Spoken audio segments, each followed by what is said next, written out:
Welcome back, Rabbi Dr. Eliezer Brut. We're here for a very special episode as Daf HaYomi begins Masceches Zevachim, Seder Kodshim today. For someone like me, I feel like I'm being transported back to the days of old when we sat on the old wooden benches of the Achva Shul in the Zichur Moshe neighborhood. We were crammed onto plastic stools, side by side, listening, writing on our tiny notebooks, the shir of Harav Mishua Soloveitchik, Ramosha Soloveitchik. And this is what we are being transported back to, the schnitzel of Mea Sha'arim. And it's very exciting. And being that I spent personally a lot of time learning Kodshim, and it's a Masechta that is very unique, as we're going to hear from Rabbi Dr. Eliezer Brut. There aren't many Rishonim on it. The Rambam is probably the most famous or most used Rishon on Masechet Zevachim. Even the Acharonim, there are very few Acharonim, and the ones that do write are unique to say they're Kodshim. Rabbi Brut's going to get into that, and we're going to be learning Kodshim almost till the end of the Daf Yomi cycle, till we get to Nida, which is a good few months, around 20 months, I would say. And over time, Rabbi Brut plans on delving into some of the unique svarim that have been written on the Masechta. And of course, episodes are available to be dedicated. Please reach out to myself and or to Rabbi Brut. This episode is being dedicated by the Ruvel family, Rabbi Yehuda and Mrs. Chavi Ruvel, in honor of the Brut family. Now, we don't want to reveal big secrets, but this is Rabbi Brut's Shver and Shviger, mother-in-law and father-in-law, dedicating this Masechta in honor of all the work that their son-in-law does and his proficient work in this space. So thank you very much, Rabbi Brut. And Rabbi Brut claims that he only knows anything about Svarim until World War II, which precludes him of knowing anything about what's been going on in the Brisker Yeshiva world in Eretz Yisrael. But even though he lives, within a stone's throw of Brisk, spent many years in that neighborhood, we might have to give him a pass and see what he could share about that. But either way, without further ado, I spoke enough. Rabbi Brut. Okay, so we are beginning Seder Kodshim, and Masechet Zevachim Daf Yomi began today. And just to mention at the outset, I'm dedicating this shir L'Zeicher Nishmas, two close friends that were nifter in the past few days. One is Rebel Yo Greenswag, a tremendous Talmud Chacham, who was an expert in Kodshim, and another Talmud Chacham, a Yid David Kamenetsky. Both of these people, I will be giving some form of a hesped about them in the near future. But the shir is dedicated to them. This is in the middle of their shiva of both of them. Okay, now, so Seder Zevachim, Seder Kodshim, Masechet Zevachim, and V'chulu, was it learned throughout the ages? Do we have Rishonim on it? Do we have Acharonim on it? These are the questions we've been asking for many, many Masechtas already. Well, if someone goes into their local shul or their standard library, you'll see there's almost no Rishonim. If you have a set of, let's say, Ritva, Raspberry, Ramban, you'll notice the absence of their Perushim on these Masechtas. The question always asked is, did they even write about these Masechtas? Do we have anything from Rishonim, Geonim, about these Masechtas? And pretty much the question is, throughout the Middle Ages, through the Kufas of Rishonim, how much time did they spend? Did they learn it in their yeshivas? Do we know anything about this? And then eventually we'll move on to discussing the Acharonim on this Masechta. So to begin, Baruch Hashem, for this Masechta and for most of the Seder, we have Rashi. Rashi doesn't let us down. Unbelievable Pirish. The question is, the Rabbeim of Rashi, do we have anything from them? So it seems that in some parts of Kodshim, we have Rabbeinu Gershom. Not on Menachos, as far as I know. And the question is, if it's really Rabbeinu Gershom, what it is, we'll deal with later on in Masechtas Menachos and onwards. Tosefta, you open up your Gemara on the side, you have Tosefta. So we see there's a Tosefta, but there's always a question in every Masechta, who is the particular Mechaber of the Masechta, of the Tosefta on the Masechta.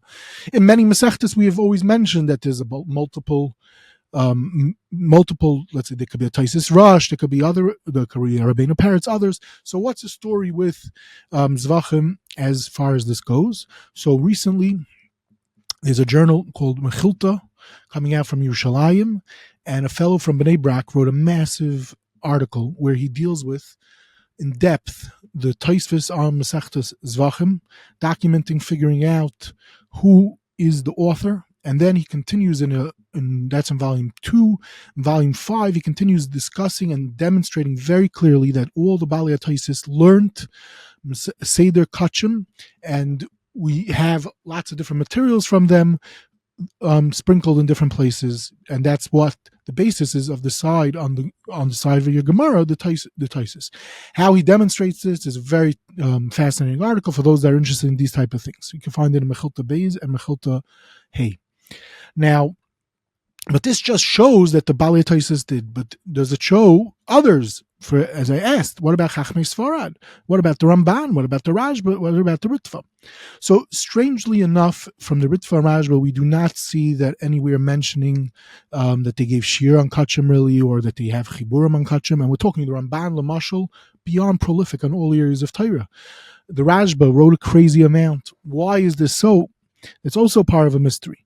The Ritva, we do know, is at least a few times I've been told, was mitzayin tis chedushim on Zevachim. So it seems that there was at one point some type of chedushim on Zevachim. The Tosefta Rid also seems to, at some point in time, he does reference to works of his on Kodshim. In recent years, we have what's called the Piskei Rid, so we do have some form of a Rishon on this Masechet that's been published in more recent years, and we'll mention a few more shortly. Now, when you begin learning about Kodshim, many people want to know different tools, and we'll mention briefly some of them, and there are many, many tools today. But the Hakdama of the Rambam to say the Kodshim, because as Rabbi Shwed mentioned in the beginning already, the Rambam is foremost. One of the Kodshim by him was just as important as all the other areas of Torah. So he writes in the Pirush to Mishnah, he has Hakdama to Kodshim in the Pirush to Mishnayos, and over there he talks about he says, I'm giving you a whole Hakdama basics, and he says why? Is because people mute anashim look at it, and they don't know anything about it. Even though there's so many Pesukim, and we're going to see also about that soon, there's so many Pesukim devoted to Karbanos, a large amount of Vayikra, and the Chofetz Chaim will mention, also points out to many other places in Chumash where Karbanos is a key focus of showing you a credible amount of Pesukim, and people don't know it. Says the Rambam. So before I begin explaining the Mishnayos, I'm giving you a Hakdama based on this. There's a different Rambam I came across one point in time in Igris. He also talks about that we're not baki in the areas of Kodshim at all. Talmidim don't learn it. Okay. So now the question is, what happened? Was stuff really written and it was lost or not? So I've mentioned in the past that many times on Ben Azmanim for many, many years, Bachrim come to the National Library, which until recently was in Hebrew University. They come Ben Azmanim. One of their quests that they're always looking for is the lost Ritva or the lost Ramban on Kodshim, with a belief that it exists somewhere, and they want to find it. They want to see it. So they always ask the people that work in the manuscripts, and they always tell them, no, there's nothing doing. We don't have it. There's whatever we know. Most of the halachic works of the Rishonim have been documented, whatever they are, in all the different libraries worldwide, and we are not aware of any real Rishonim on Kodshim. Okay, was it ever written? It seems not. And we'll mention a drop about it shortly. But just to mention is that the Chofetz Chaim, who also will be discussing, so his son wrote when they were learning Kodshim, they were seeking out, is there materials on Kodshim? So the son of the Chofetz Chaim, Rabbi Leib, writes to Reb Shlomo Zalman Halberstam, who we've spoken about in the episodes of Reb Chaim Kanievsky, a massive Sfarim collection. He asked, is there anything on Seder Kodshim? And he was told by this great owner and expert of Sfarim and manuscripts that there are none. And not only that, they were all in contact with the different collections out there of other collections and other people. Mashal, the Dikduke Seifrim, who I'm very fond of quoting, he was busy hunting down and being in contact with other collectors and visiting all the different libraries. They didn't really locate it. We always quote the Chida. They didn't locate any of this. We're going to see one thing soon, but that's about it. Okay. The Mashal, there's a letter of the Rimigash, I think Rabbi Yehuda Levi, he asked Rabbi Yehuda Levi to ask if there is materials on Kodshim. He was hunting down materials on Kodshim. Okay. So, just to mention, Geonim, I always am fond of talking about is their materials of Geonim, and also pretty much there's no real materials of Geonim. But I want to mention a scoop, which is about to come to be published very, very soon, in the next few months. Machon Yerushalayim has been working on Rav Sadia Gaon on Vayikra.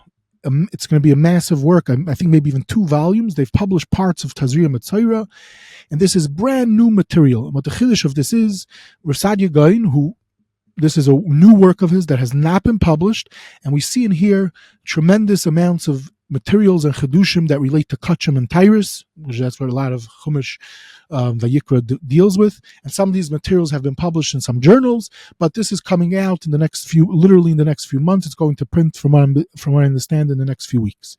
So we do have something from Geonim. Okay, well, we'll get back to this. Lamashal, the Rush writes in a tshuva, Klal Lamed Aleph Siman Tes, he's talking about himself, that I know 3 Sedarim, but he says, but what about Hilchos Kodshim V'Zraim? Eineni mevin behem klum. I don't know anything about it. This is a Rush.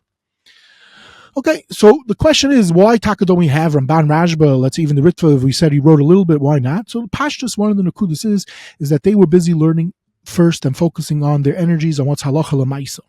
So Nashim, Nezikin, and Mayid, which we do have tons of materials, those Sedarim, so for them it was halacha l'maisa, so that was what they put their kaiches in. Okay, Professor Ephraim Karnenvogel, in an English article and again in a Hebrew article in Asufel Yosef, he goes through this Barichos. Professor Yaakov Zussman also, he discussed it a little bit, and they come out showing that there were Yechidim, besides that I mentioned earlier on, that the Balei Taisus did seem to learn it. There seems to have been some pockets of Yechidei Skula, Chachmei Provence, and Hasidei Ashkenaz that did learn it. I'm very fond, I've quoted this, I don't know how many times I've already quoted this passage, but we've discussed already. It starts out from Masechtas Moed Katan, where we were meirich about it. Are you allowed to learn Masechtas Moed Katan? So at that time already, we mentioned that there's some type of thing, a Meis Mitzvah, and there's an Indian of learning Masechtas that are Meis Mitzvahs. Many times, different Acharonim, when they pick on a certain Masechta that's not in the Yeshiva cycle, they'll quote the following text in the Sefer Hasidim, where it's mentioned dafka to learn areas that are like a Meis Mitzvah. One of those cases was Moed Katan, and another case that the Chasidei Ashkenaz talk about Keseder is Seder Kodshim. In at least 5 different passages, the Sefer Hasidim, I'm talking about the Sefer Hasidim Madura of Mekitzer and Redamim, mentions about dafka to go out and learn Seder Kodshim, because it's a Meis Mitzvah. So not only a discussion about Moed Katan that we have discussed by Richos many moons ago, but even this. And he says, and basically comes out is that people are not learning Kodshim. So here we have it, and it's you get this Dugmas Meis Mitzvah if you learn these things that are not Ruggle and everything. Okay, so there's many pieces. I think something like 5 or 6 I just recently seen. Okay, so it's kedai to see the articles, what it links to. Karnenvogel and whatever, but it's interesting. It's like this. There's a interesting chibur from Ramosha Mitako. He's got a lot of fame in different debates, but we have the Marshal in Chulin, in one of his Akdamas, brings down that basically, even though there's Gemaras on Dalit Starim, and what happens is people, they don't learn enough. They don't even learn half the Masechta. They could spend. He's saying this he's making fun of Niyurim Yoimim V'Layla Ba'aman Echad, and in the morning they wake up, they're all very tired, and they're not spending even the time mastering the 4 Sedarim. The Marshal brings this down also, but it turns out there's a manuscript of the Marshal where he talks about this more by Richos, where the Marshal is basically attacking certain methods of learning in his time period of Pilpul, that they're not spending enough time to get to the end, and basically one of the karbanos, so to speak, is Kodshim doesn't get learned.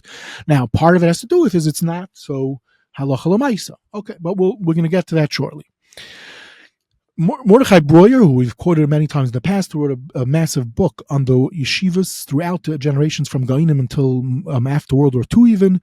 He documents, for some reason, it was never put in the yeshiva cycle, so very rarely do you find that Kodshim was learned in yeshiva cycle. We are going to see some very rare cases shortly. Now, Yechidim, and that's what we'll see throughout most of this episode, they did learn Kodshim. Just to throw out briefly, the famous Rav Zalman Volozhin. So Reb Noach Minz, who was the father-in-law of Reb Avraham and Agra, says not only he was a Baki Nifla, not only in Kol Kula, but specifically in Kodshim and Tyrus. Laderes talks about, I'm also very fond of always quoting, so in his autobiography he also says that at one point when he was young, he made it his business to go and learn Seder Kodshim. Okay. But what's the question is, why should one learn Seder Kodshim? It's not halacha l'maisa. Now, you'll see also part of the question really relates to Zram, and Taka Zram, they didn't learn. Now, Zram, we dealt with, if there were people that learned Zram, and especially today it is halacha l'maisa, we dealt with this in the episodes of the Chaim Knesset and Derech Hamuna, how Zram was learned throughout the ages, but definitely was not learned. You don't find too much about it in Shulchan Aruch, etc. But what would be a reason to learn Kodshim other than it's in the Daf Yomi cycle? So a book that I'm always very fond of quoting about the Minsker Gadol, and the conversation where the author of the book about the Minsker Gadol had with Meir Halper, a fascinating Jew. He had a bunch of conversations with the Minsker Gadol, and he was talking to him about learning these areas, and he says, what are you talking about? Of course you have to learn. He was referring to Nagam and Eilis and Oks and Vakinan even, because every aspect, everything was given, and a lot of times something in one area could help lead to one to understand in another area. And this is what the Minsker Gadol says in short over here. Now, interestingly enough, there's a fascinating kuntris I came across many years ago, and this kuntris was put out by Yidra Fishman in a Sefer Sveika de Rabbanan. He's a guy in Olam. He wrote a bunch of Svarim. At one point, Machon Yerushalayim republished his Svarim, and in the Sefer Sveika de Rabbanan, he has an Akdama, a kuntris called Ein Gvulos LaTorah. And in here, he talks about, it's an incredible kuntris, well worth going through again and again. It's about 14 pages. And in here, he talks about the point of learning all areas of Torah. He talks about the end of Hayrius, where the Gemara talks about if Reb Shimon ben Gamliel knew Uksin and what the point of knowing Uksin is. And he points out over there is that when you learn enough, you see that in many areas in Torah, you can't paskin in one area without knowing another area. This is a theme he talks about. He develops other themes, fascinating pieces in this kuntris, and amongst them, he says this is another time to learn Kodshim, because basically what happens is many rayas that if you learn enough Pesukim, you'll see they bring enough rayas from it. So Pashut, in order to know, so even if you're going to say that Kodshim is not negei halacha l'maisa, but it's not true, because many of the texts do end up playing a major role in halacha l'maisa. Okay. And just to quote, the Mashal, Reb Chaim Oizer gave a beautiful askama to a chibur, Avodas HaKarbanos, which was written by the son-in-law of the Chofetz Chaim.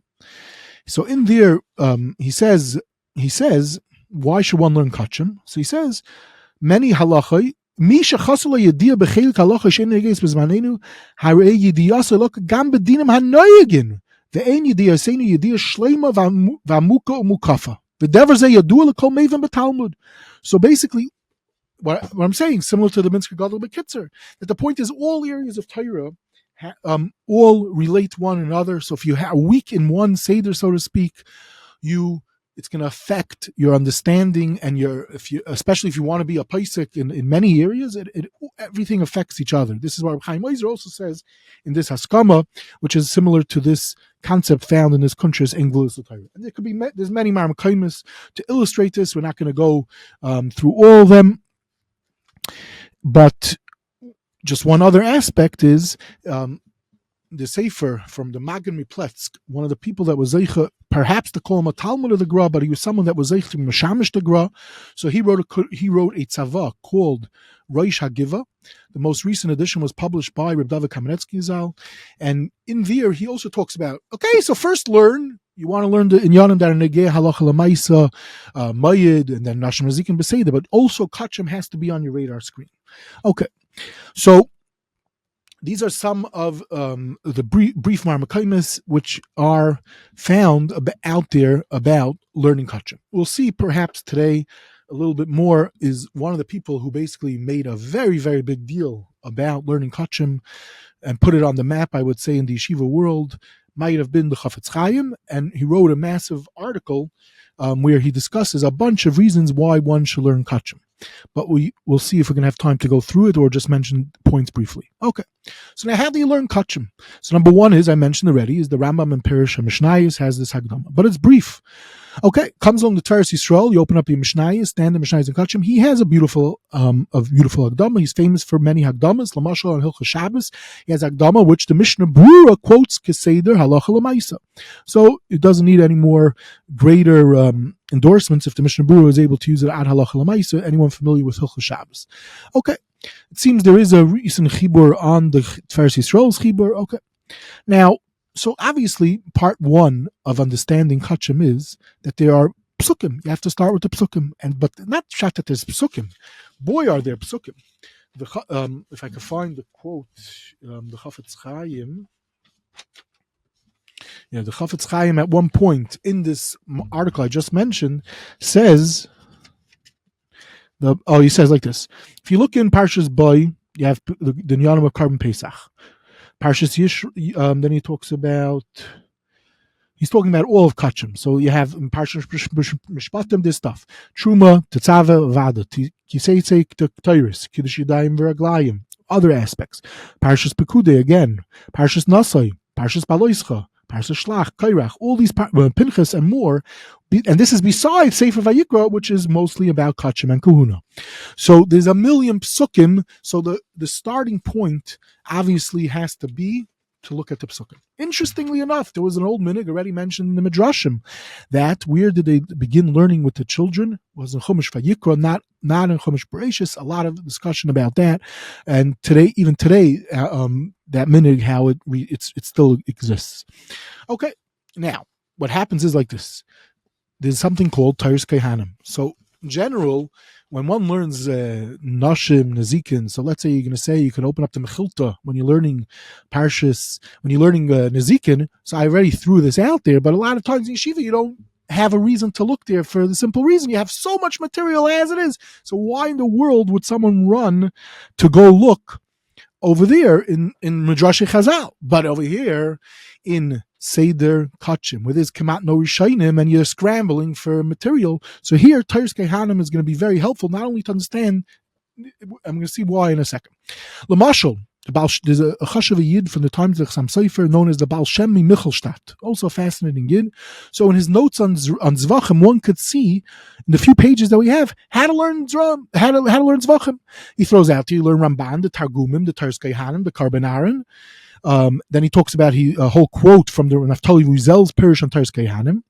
So we see right away Toras Kohanim, Ramban, Pesukim. Okay. So once we throw out there the Toras Kohanim, just to mention very, very briefly, this is something we could spend very long time on, is you have recently nifter about a year ago, Reb Zucker, known as the Ilui from Panovich. So he worked on for years and years the Toras Kohanim, and it was published, but not under his name for some strange reason. A few volumes are available, and he wrote a Mavli, which was published in the journal Chitzigi Bayern, which is available online, volume 8. Okay. Now, once we talk about, just to mention briefly, so Toras Kohanim, Safra, the authorship, we're not going to go down that rabbit hole, and all those things. Just to mention, possibly there's a Ravid, there's a Rash Mishans, Rabbeinu Hillel. We have to throw out there Machon Ofek has been put out a bunch of volumes, incredible work with new materials, and throughout the ages, there were a lot of Perushim on it. One is the Karban Aharon, legendary Pirush, also reprinted a few times. Lamashal, the Magen Avram. So the Magen Avram handles many, many aspects of Kodshim in his Chibur Zeis Ranon, which is on the Midrashi Halacha. This is not such a well-known Maramakim, but we have tons of materials of the Magen Avram on Kodshim, and we'll see even more soon. What is he handling in that? The Karban Aharon. Okay, now, Lamashal in relatively recent years, Rabbeinu Hillel, another Rishon on Toras Kohanim, was published, a massive work. So all these things help, because when you're scrambling for information, but as I said, but these are Rishonim, so it's not only that you have the Toras Kohanim, but you have Perushim on Toras Kohanim. The Chofetz Chaim, when he was making his case to publish about, he went ahead and he realized you need materials. So one of the things he got was he republished the Toras Kohanim. He found out that in Vilna, he was Ish Vilna, he found out that there's a parish of who the Gra found where in Vilna. So he publishes that with some form of a beer. And recently, and interestingly enough, in the one of the editions, so they have published in this century of the Toras Kohanim, a standard one. So they had more manuscripts of the Gra on Toras Kohanim that the Chofetz Chaim didn't have, and Rav Shlomo Fisher wrote a massive beer on it. It's available on Hebrew. Again, it's available on Hebrew books. So the point is, there's a lot of materials that are available if you're just going through the Toras Kohanim. And just to throw out one fascinating, if I could find it, I don't know if I'll be able to find it. There's a book on Vilna, someone that visited Vilna before World War II. So he said, "What if you're wondering where did the Chofetz Chaim get this Ksavi out of the Gra?" So it turns out Ramatzios Strashon owned it. Ramatzios Strashon quotes it in some of his articles. And when this Yid was visiting Vilna in the 1920s, I think it was, maybe a little earlier, he says, "I visited the Strashon library in Vilna. I was shown a little book in the handwriting of the Gra entitled Hagoyis HaGra Toras Kohanim." And the Chofetz Chaim published it. So he saw the manuscript, but the Chofetz Chaim had published it earlier. Avada, there's a lot to talk about with the Gra and his Parish on Mechilta. So again, I refer you to Reb David Kamenetsky Zal, that was Nifter in his work on the Gra's materials. Also, where was it published first? In the son-in-law of the Gra's massive work, Adaris Elio. Okay, but Kitzer, so there's a lot to handle with the Toras Kohanim already. Throwing out there, the Netziv in his work on Chumash, he also was Isaac in it in his work that we have from the Netziv some materials on Toras Kohanim. We have to throw out here. There's the Malbim who wrote a massive work on Toras Kohanim with 613 klalim, and there are many other works that deal with Chumash Vayikra. Just to throw out there, there's a work Ber Heitev from a Talmud Muvak by Menashe Milya, which the Chazon Ish writes about him, unbelievable. So his whole Chibur, which is also available on Hebrew books, and is incredible works for Kodshim, what was going on there. Reb David Tzvi Hoffman in his Parish on Vayikra, also very important for those that are learning Chumash Vayikra, which also will help you with Kodshim. And I briefly mentioned earlier Reb Naftali Uzel's Parish, which has recently been published, although it's really part of Mendelssohn's beer on Chumash Vayikra. That's what it was written by Naftali Uzel, and the Gedolim were pro using at least this volume. It's also been republished recently. There's a sefer from a Rav Greineman, Einikol of Rav Chaim Greineman, called Chibur Leked HaShabalim, which also just came out 1,000 pages on Chumash Vayikra, also very useful. And I would throw out there my Chaver, Reb Elio Greenswag, who one of the people I'm dedicating this year to. He has tons of materials, and one can find this online in his Chibur Mikra, the 2 volumes on Chumash Vayikra, and throughout his works you can see lots of material on Kodshim in there. Now, going further, just to wrap up the early works, Yerushalmi on Kodshim, obviously we're not going to go down that rabbit hole. I do have Rachmanis, and then there's the Tosefta. I'm always very fond of talking about it. So we have the Chemdas Daniel. The Tosafos Rishonim Sholiman did not write his Tosefta Kepshuta on this, and we now know we have another letter that was just published on auction from not only the one that I mentioned, but last week, auction of Rechaim Kanievsky saying you could look at Tosefta Kepshuta, but there's a Magen Avram wrote a parish on Tosefta Zevachim, which is available. Okay, so bottom line is, there's what to look at even before you touch the Gemara. Okay, we get to the Gemara. So the Gemara, one of the hardships is the Nuschais of the Gemara. Part of the reason is because in many Masechtas we already have the Gedolei Acharonim, such as the Maharsha, the Marshal. They went through this Gemara, and part of the thing what they were doing is they also were very, very conscious of the text. Since this, as we're going to see, there wasn't so many, so the text of the Gemara is very shver. Baruch Hashem, Zevachim, we still have the Dukduke Sefer. Okay, just to throw out there, Reb Chaim Shmulevitz, who was a Baki Nifla in Kodshim, he tells too in the fascinating book on him, Moich V'Leiv, they bring down, the Chaim Shmulevitz, when he talks about Kodshim, is that every Seder has its own sprach. Chaim Shmulevitz stellt zu a Shita Mekubetzes and Bamatzia Daf Kuf Tes, and taka from there you'll see that there's different sprach, there's different lashonis. So sometimes you have to get used to the lashonis. Forget about the ger say shabai. There's a different lingo, so to speak. Okay. So bottom line is, Rishonim, are there any? So we threw out there already that there's the Rid. It seems that there's some form in 1942, Rabbeinu Chananel on some Pesukim and Zevachim, but it's up to discussion if it's really Rabbeinu Chananel. Is there anything else? So Lamashal in Menachos, there's a whole deal, and there's a possible Rajba. We'll get there. Tamid, there seem to be some Rishonim, but Lamashal Bloy, we always mention, he puts out a lot of stuff. Is there materials from him? So yeah, a little bit, but again, we're seeing again and again not enough Rishonim. So there's a chibur in the Olam HaTorah they use a little bit. It's called Knesset Rishonim. And this Yid, Rav Ilan, he gathered with tremendous bekias before search engines, before Bar Ilan, Oitzar Chachma, all these different search engines, different pieces of Rishonim. And Rabbi Zal Meltzer gives a beautiful haskama of different Rishonim that, let's say, Arzarua, shtickle from Arzarua, that he handles a thing. So at least you have some. Again, we're looking for nuggets of Rishonim because we're at loss if we don't have enough Rishonim. Recently, they put out a Meiri on Zevachim. Not that the Meiri wrote on Zevachim, but pieces throughout Shas, wherever he handles. Meister Cook publishes as Azach. Okay. So bottom line is, the maskana, there's kemat nothing doing with Rishonim. Fast forward, Shas Vilna, which is your standard Shas today, you look on this side, you have a Shita Mekubetzes. So Shita Mekubetzes, he's Ben Daira, younger contemporary of the Beis Yosef, so he's not a Rishon. But we know that he did incredible stuff in many of the Masceches, which we've already documented. He publishes from a vast library of manuscripts that he had, Rishonim. So he has materials on the side. If you look, Shas Vilna, when they were going to publish, they sought this out. They got a hold. They found out that there's a chibur the Shita Mekubetzes wrote on Kodshim. They got it from the manuscripts and they published on the side. So again, what happens is the Ilam that learns Kodshim knows that the Shita Mekubetzes, part of his avodah is to handle the gersayis. That's so schwer, the gersayis, before anything. He doesn't have so many Rishonim, as you just said. There's not so many Rishonim. He has a little bit. What does he have? A little from the Baliyat Haisis. So if one looks, there's a wealth of literature on this story of the Shita Mekubetzes. And I'm just going to quote very briefly 2-3 ideas in a fascinating document, Pulmus, that took place between the Shita Mekubetzes and someone else. And he writes, Derech Agav, he's talking about himself. 30 years, I'm sitting and learning Yom V'Layla in a yeshiva, Be'iyun. 43 years. And then he says, 43 years I get up before Chatzos to learn Be'iyun halachos. Whether it's the summer, whether it's the winter.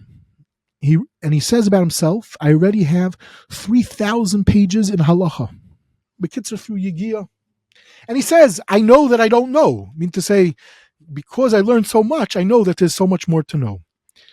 And then he talks about Shalamalti Kol Seder Kodshim Mitchila Vad Soif Basara Shonim 10 years. Vigalti Oisai Betachlis Hagemara V'Rashi V'Taisus. Bekitzer, he spent years learning through the Gemara, learning through the Neschais. He had manuscripts to understand the Gemara. So this, what Shas Vilna has, they did not know about this letter, but what we have now on the side, it's unbelievable because that was what he was doing. This was known. The Rebbe of the Chida, the Batei Kahuna, I spoke about him once. So they knew about this Gemara of there was this Gemara of the Shita Mekubetzes with these Hagayos on the side. The Keren Orah refers that he also saw it. And what's fascinating is like this: there was a ganze beis medrash, which with Beroisham was Rebbe Tzal Ashkenazi, and they had all these materials. It seems at one point, who learned none other in this beis medrash? The Arizal. This beis medrash is focused on Nigla. They learned Mamish Kol HaTorah Kula, not only Kodshim. They learned Mechilta. They learned Midrashi Chazal. Everything, and we have lots of this material now. So someone recently, a lot of people wrote about this, and the story behind this whole beis medrash is not for now. I will, Amir Tzashem, one time try to discuss it by Richos, but bottom line is that we have more materials that are not found on Shas Vilna. Lamashal, you can find Rabbi Yaakov Ilan, the son of Ramartchi Ilan, published a Shita Mekubetzes. There's a few different versions, Meister of Kokazin, Zevachim, Menachos, and other Sudarim, and these are all based on different manuscripts that are all coming from this style, and mostly it's a handlerai in the pshat, in the understanding and also the text of the Gemara. Okay, so Ad Kan, the story for Rishonim and the early Acharonim. Now we move on. We normally start at, we always mention, I'm fond of mentioning at least, is the Maharsha. So if you open up your Maharsha, you'll see there's almost nothing doing. Out a few Agad to Gemaras. Menachos, there's a little bit because this time we'll see. So Reb Chaim Berlin says it's not shver at all because we know he was not kaveh limudai b'sei the Kodshim, and it's not being paigeya the covet of the Maharsha to say he didn't know or he wasn't a bucking say the Kodshim. He said this is in a conversation Chaim Berlin's having with someone else, and he says because he says most of the time he was naik to do with Talmidim and Keren Orah, they did not learn say the Kodshim, so therefore he didn't have that. Not to say he wasn't saying that not necessarily that the Maharsha didn't know Kodshim, but the same proudness of what he felt that he knew other areas as part of it was because he learned it with Talmidim. Okay, moving on. So I'm very fond of mentioning already numerous times the Baal Toras Chaim. So Toras Chaim wrote a work on Kodshim called Tzayin Kodshim. Now he dies in 1632, but it takes almost 100 years. In 1729, the Chibur is published for the first time. In the Shar of the Sefer, it already says something very interesting. I've already pointed this out a few times. There's not so many Svarim that we know that are written b'chavrusa. Turns out that in the Shar of this Sefer, it says that he learned this b'chavrusa with Hagoin or b'mardcha shayav bezlin barjan, which was next to Lvov, and we learned this whole Kodshim at Gemira. And again, the lashon of the Gemara plays a role here. V'tikanu kol hatoish nimtza b'sei dezeh Gemara Rashi v'toisis, and we also had Kedushim, and we learned this with Talmidim in the yeshiva. So this we see here is the first brisk probably that was learned in the Tkufas Acharonim. They were learning its way back in the Geonim Baal Toras Chaim, which I still hope to give a very in-depth episode about him, Mirz Hashem, one day. But this Chibur Tzayin Kodshim was published again and again, 1755, 1811, 1878, and this is like the starting point of Kodshim. Now, the truth is that something was published before him, but was written by someone after him, also a Goyin HaGoyinim, and this is Reb Aharon Shmuel Kadvuner. Who is this? This is known as the Birchas HaZevach. In some circles, he's known as he's famous because he's the father of the Baal Kava Yasher. Anyway, he was born in 1614, died in 1676, so he's younger than the Toras Chaim. And in 1670, publishes his Chibur Birchas HaZevach. In this fascinating Hagdama, he writes how he survives Tachvatat. He's bringing it, it's sort of a carbon, he's bringing it. He's from one of the Chaverim of the Shach. He sat in the Bezdin with the Shach, the Chelchas Mechaikak, Shar Ephraim, and others. He was a Gadol Rosh Yeshivas in those days in Fiarda. Rabbi Hamburger in his book on Yeshiva Rambam B'Fiarda talks about it. And he focuses also on the text of the Gemara and also on the Pshat. So these two works, which are, as I said, one of their jobs was to handle the text. So even it seems that he did have some manuscript, the Gemara on Klaf, and the point was these are the two addresses, the Olam Acharonim, that are the starting point of the conversation for learning Kodshim. The Chofetz Chaim, many years later, these two works he publishes, and he does it, makes it easier. He breaks up with the Torah and the Girsai, so it should be easier to use. Okay. Another early work is the Panim Me'iros, published in 1715. So he's publishing before the Tzayin Kodshim. Also, this is he's also one of the Gedolei. His Tshuva Sefer is legendary in the world of Tshuvas. He also has to handle heavily with the Girsais. The only work he does have is the Birchas HaZevach. This work obviously has Chashav Haskamas. Okay, fine. Moving on to 1776, there's a work called Mara HaKoyin from a Yid in Lisa. He's famous for having Ksharim to the Chassam Sofer. It also, a fire happened, and that sparked him to rush to publish. Most of his works were not published. Okay. Another famous work is the Chak Nasan, also republished by the Chofetz Chaim. This is published in the 1770s. This is a Yid who the Chida knew, met, and was also spoke about fondly. Another Chashav Chibur in the Olam HaTorah is the Toras HaKodesh. 1792 is published. This is a massive work on Zevachim and Menachos, and it's very popular. The Sprach is closer to the Olam HaYeshivas of as you get closer to World War I, World War II. Okay. There's another work, Mayim Kedoshim, from a Yid Rav Moshe Segal, published in 1790 for the first time, and Rav Michal Gross republished this in 1989. Another Yid which we must throw out there, Raphael Hamburger, who dies in 1803. One of the Gedolei Olam in the Litvish world at that time. Someone who was a Talmud of the Shagasari, very close. Reb Chaim Volozhin was very close with him, and one of his areas was Kodshim, and he published on Kodshim. Called the Sefer Shelas HaKohanim, Torah 1792, and his son-in-law writes how he spent lots of time he was a Kohen, and he spent a lot of time working on Kodshim. And there's a lot to talk about this Yid, but we'll have to save for a different time. Another unique Yid was Rabbi Yom Tov Lipman Halperin, who dies in 1794. Again, he's also very, very chashuv in that period of time, not so famous today, but he wrote, amongst other chiburim, Tosafos Kedushah, which is only published by his grandson in 1873. Also, again, a worthwhile Yid to go back to in the Litvish world, a very special Yid to discuss his history. Another work, it's called Geonim David. This is a Yid from Algiers. It's published in 1852 and again in the 1980s. Okay. So what we're seeing is that lots of Yechidim are learning. Part of the thing is they're struggling with the Gersais. We move on to the famous legendary Chibur in the yeshiva world, the Keren Orah. So the Keren Orah, he is famous. From what I'm told, it doesn't leave the table in the Olam HaYeshivas when they learn Kodshim. And it's interesting is that in the Hagdama, they talk about him. He says his kids wrote Hagdama about him. His Seder HaYom. So he learns Kodshim, and he wrote on Kodshim. He talks about his day. He gets up very early. He used to learn Zayar. Then he would learn Mishnayos. After davening, he would sit in Talis and Tefillin. And he would learn, he gave up his shir there. He would sit in Talis and Tefillin of Rabbeinu Tam. Then he'd give it later, he would eat. He would give another shir. He would learn Tanakh every day. And fascinating Yid, legendary in the Olam HaTorah, is the brother of the Mishkanos Yankiv, Talmud Muvak by Reb Chaim Volozhin. Who he learned by, this is a question, but we know that he spent many years learning with his brother. Okay. Now we get to Yeshivas Volozhin. So it's funny is that you'll find when you search and you look about learning Kodshim, you'll see that they always point out, Kodshim was learned in Volozhin. And then they'll right away start talking about how Reb Chaim gave shir on Kodshim. The Mashar of Soloveitchik in Halachic Man, when he talks about Kodshim being learned, and he says why Litvish Gedolim are very into learning Kodshim, because they don't have to worry about Halacha L'maisa, okay, whatever that means. But when we talk about, Reb Chaim gave shir on Kodshim in Volozhin, but it's very unfair. Volozhin was around for a very long time, almost 90 years. Kodshim was part of the Seder from the beginning.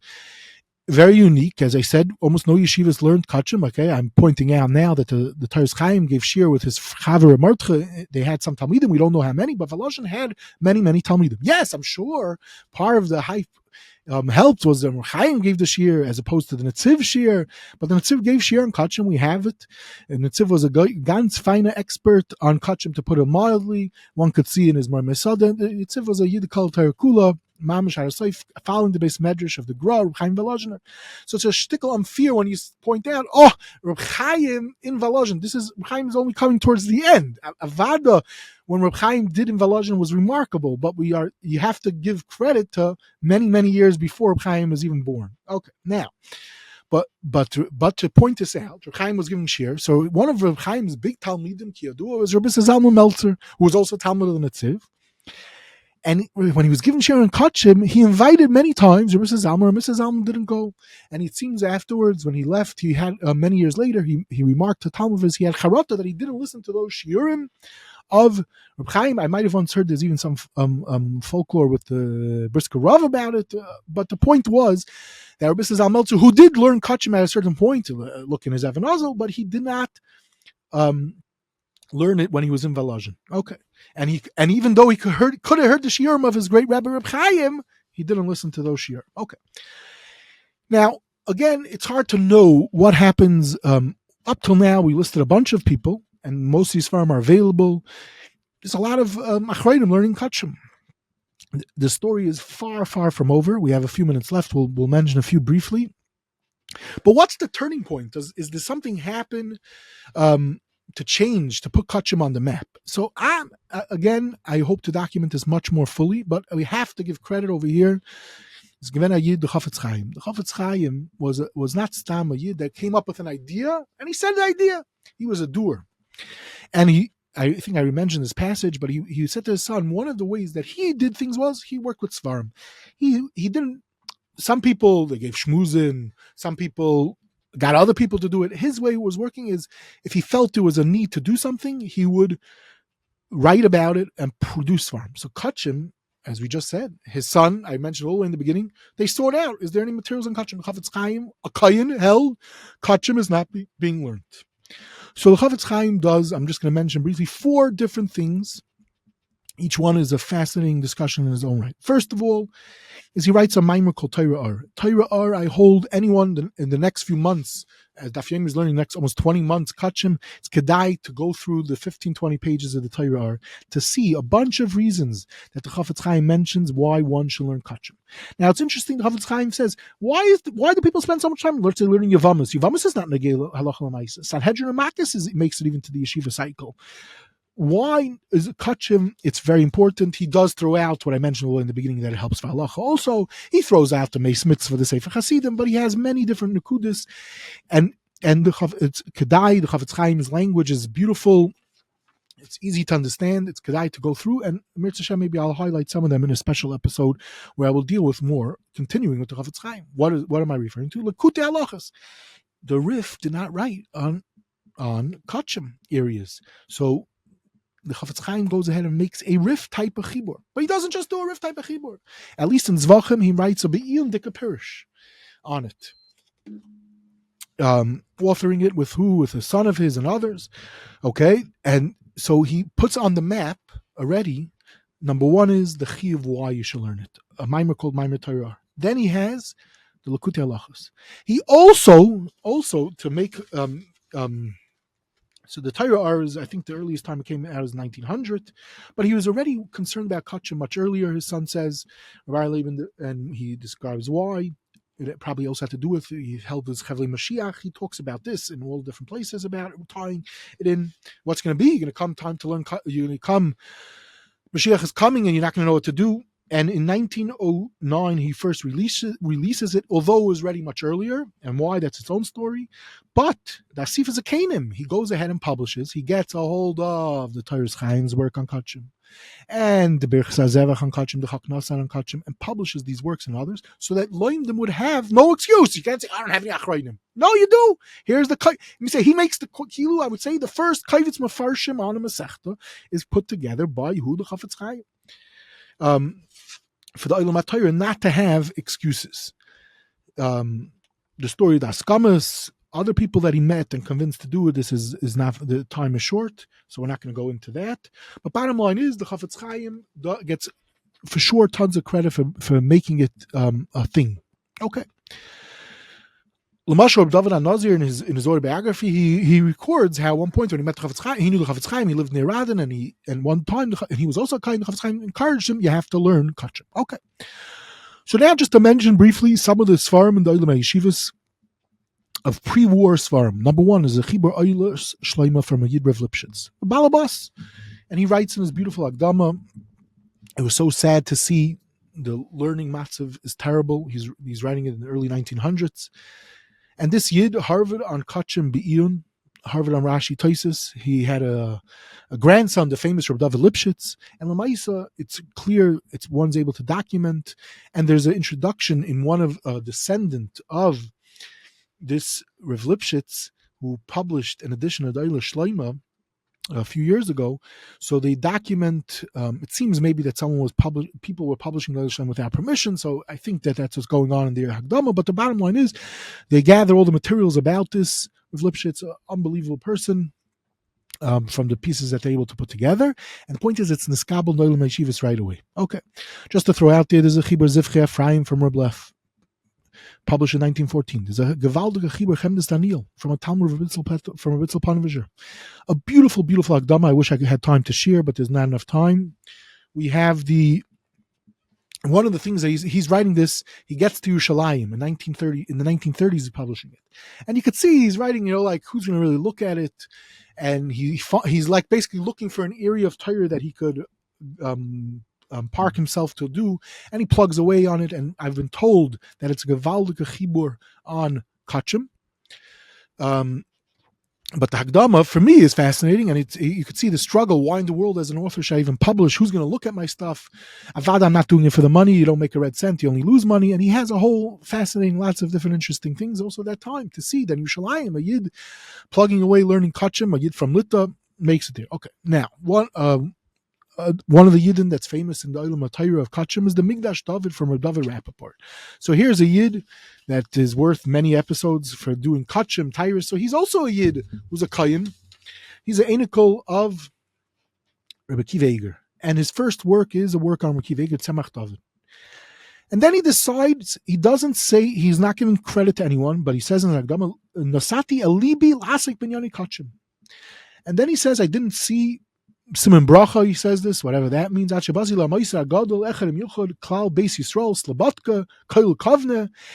was zeicha to learn there be'iyun Kodshim with all the chaverim and the koil, and then he has Ma'ir Katzlacha, and he has a whole chibur of work on this. But Lamaisa, he doesn't have the money to publish. He's dirt poor. He was dirt poor for years, even when he was Rosh Yeshiva Baranovich, and eventually he does publish works on Kodshim, Zraim, and Tyrus. In recent years, they published many shiurim of his. Even I think last year, a whole volume of his came out. He was killed during World War II. Okay, so he's another Yid that Olam HaYeshiva is fascinated to learn about. Another chibur is the Mekor Baruch from Reb Ginsburg, also a Talmud of Reb Itzel Panim, who was like to be very close with Ar Sameach. It's famous on him, the famous story, the Meshech Chochmah, he walked in once, that he was very happy, and it was the skala from the story, from the smile, that it seems in Shamayim they were happy about a certain word, the Meshech Chochmah, and that's why he was very happy. So there's a famous story they say about the galus of the Meir Simcha, so it's quoted in the Hagdama of the Chibur Mekor Baruch, one of the editions. Now, we have to go and mention, although this is also worthy of its own thing, the Olam HaTorah is fascinated with the work of the Ger Rebbe, the Sfas Emes, who dies in 1905, but finally in 1920s, the work on Kodshim is published. And he also tells Sue about learning it. An interesting lashon is because in the Tzayin Kodshim, I mentioned, it was published a bunch of times. So one of the times, the Rebbe Milublin wrote, it's kedai, because based on the Chazal, it's kedai to mechaber a chibur on Seder Kodshim, kedai shilmudu ha'olam hazeh Seder l'chaber Torah v'avoda ha'isik v'Torah ha'olah v'chulu. So this is an extra push that the mishpacha of Sfas Emes went ahead and many years later to publish his Torah. We have to mention Reb Chaim Oizer. Ki Yadua, we don't have chiburim of his on Seder of Shas, but in his Achiezer, there's tons of material on Kodshim.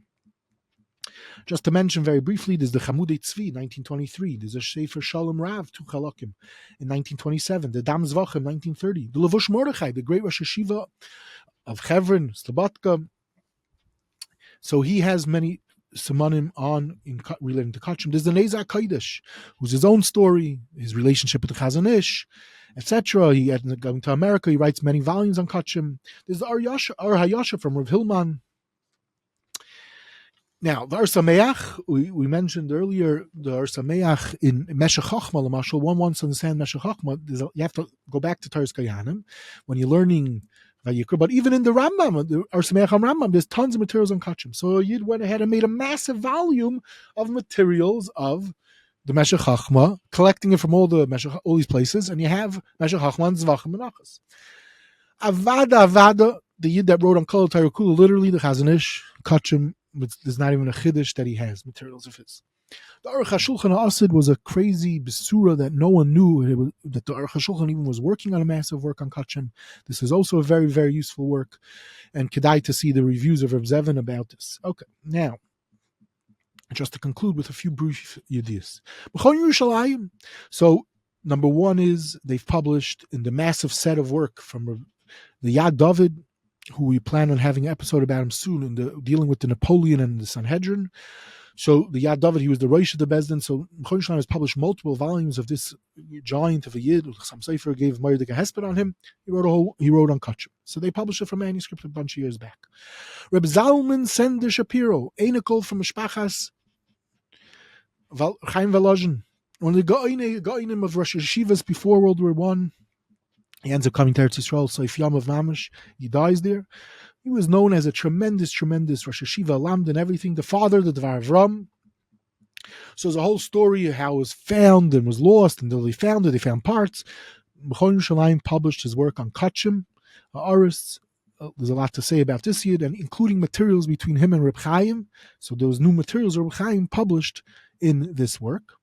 And another work in recent years, Machon Yerushalayim published the work Mata Oiz, which is from the Shabbos Shalmi, a contemporary and a chaver of the Chida, an Italian gadol, who's prolific, who wrote on many Masceches, and we know that he wrote on other aspects of Kodshim. Here we have him writing on Zevachim, and Machon Yerushalayim publishes it. Okay. One of the main chiburim / Rishonim on, say, the Kodshim Bechlal is the Rambam. Baruch Hashem, the Rambam Frankel, when it came out on Avodah, the Olam HaTorah was fascinated because it was based on hundreds and hundreds of Svarim. So this helps because you're handling the Rambam, and now you have a chibur, mafteach at least to get to so much Acharonim. But we have to throw out there the great Rameir Yoina, one of the Gedolei Lita, is Haram Meiriah, and the Maisel Melech. Another great work on Kodshim, which we spoke briefly, I think, in the episode of the Svarim on the Mishkan. And there are many, many other Svarim which, throughout the times, in the next few months, over a year actually, I'll throw out a bunch more. But there's the Chibur I mentioned all the way in the beginning, Avodas HaKarbonos, that is the son-in-law of the Chofetz Chaim, and there are other such similar works. And what's the story behind them?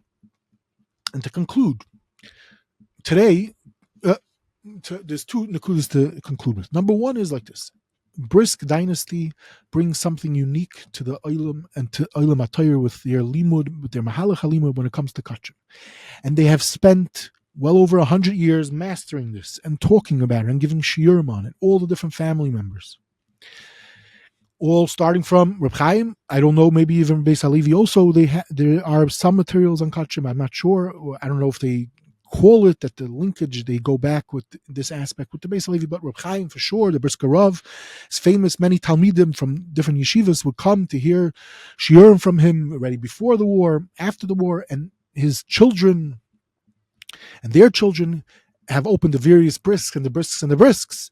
And not only that, there's a crazy literature of all the different Talmidim and the collections and the notes. I am not bucking all this. I were required to do a deep dive investigating into this. So I will have to refer to some people that spent lots of time in the Olam Yeshivas, in the various brisks. And there's even new branches and new names that I was never around in my time, with hundreds and hundreds of Zevachim learning Kodshim.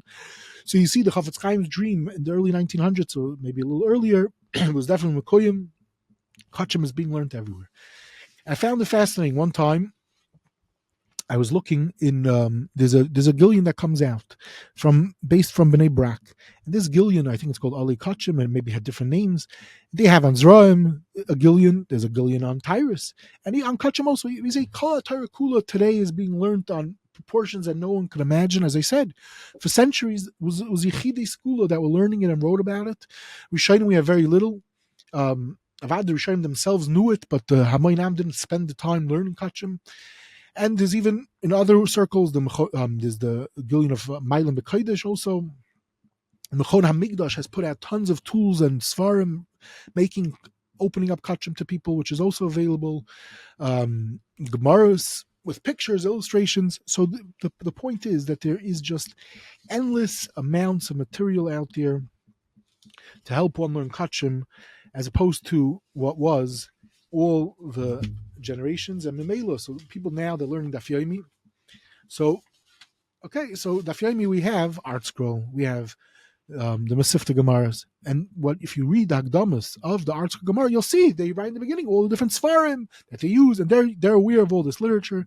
Point is, Kodshim has been opened at least better and more than it has ever been before. At one's fingertips, you're sitting in your house, you could access dozens of Svarim from Hebrew books, you could buy books. Akitza Kodshim has lots to learn. And as opposed to Nashma Zikin, when you learn Daf Yomi and you learn to Yeshivas, you can say, okay, I'm going back to what I learned. So Kodshim, even though you didn't learn it, there's what to learn. There's plenty of Svarim out there. And I wish lots of luck to all the people that are starting Kodshim, started today, that you should be Messiahim Kodshim in the near future. Thank you very much, Rabbi Dr. Eliezer Brutt. We're under an hour. Okay. We got to shut the recording before it hits an hour. We have 30 seconds to say thank you very much. It's incredible. And as promised, he did not touch brisk. mentioned it a little bit, Chaim and Volozhin. So we'll get all the angry emails from the briskers listening, and that may force Rabbi Brut to do some research on that topic. So once again, we want to thank the Ruvel family for dedicating this Masechet in honor of the Brut family. Questions, concerns, suggestions, dedications, please reach out to myself, shweidem@ou.org, and Rabbi Dr. Eliezer Brut at his Gmail email. That is eliezerbrut@gmail.com. Of course, check out his website, eliezerbrut.com. Musings of a book collector. There's a Spadim coming out for some of the holy friends and Yidden that Rabbi Brut was friends with, who just passed away over the last few days, Rav David Kamenetsky and Rav Elia Greensag. So stay tuned for that as well.